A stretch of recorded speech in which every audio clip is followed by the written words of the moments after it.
यादवों के मुखिया नंद गोपाल थे। वो चरवाहा थे और वह गाय का दूध निकालकर अपना जीवन यापन करते थे। चरवाहा होने के नाते उनके जीवन का वरदान यमुना नदी थी। एक दिन एक नया जीव यमुना नदी में रहने आया। वह था कालिया नाग। उसका फुफकार बहुत विषैला था। वह इतना जहरीला था, बहुत ज्यादा ताकतवर था कि वो किसी को भी मार सकता था, चाहे कोई बड़ा हो या छोटा।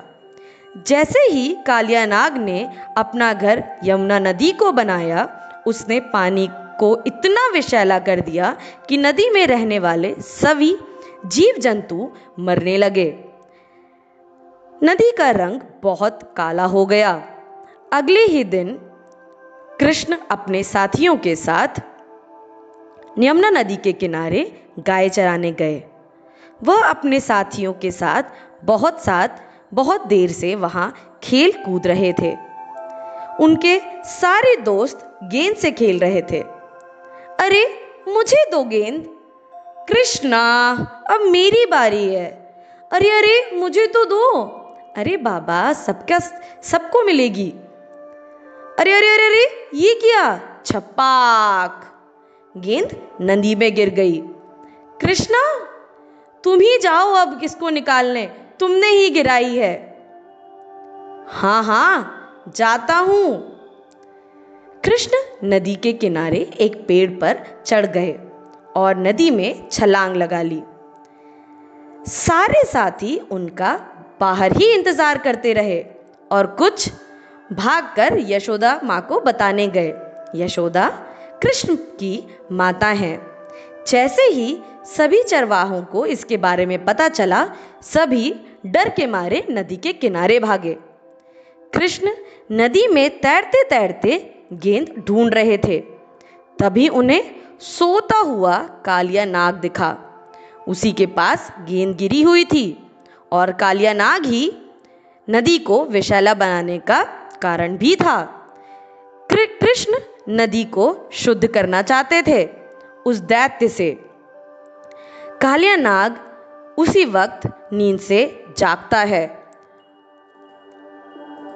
वह कृष्ण का पीछा करने लग जाता है। कृष्ण बहुत तेजी से तैरने लगते हैं। कालिया उनके पीछे पीछे भागता है उनको पकड़ने के लिए। तभी कालिया नाग अपनी लंबी पूंछ से कृष्ण को पकड़ भी लेता है, लेकिन कृष्ण अपने आप को छुड़ा लेते हैं। वह कालिया के सर पर कूदने लग जाते हैं और वहां डांस करने लग जाते हैं। एक फन से दूसरे फन पर, दूसरे फन से तीसरे फन पे, तीसरे फन से चौथे और चौथे से पांचवे। वो बार बार एक फन से दूसरे फन पर नाचने लग जाते हैं।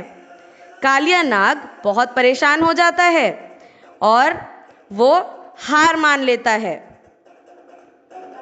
तभी कालिया नाग की पत्नियां आती हैं।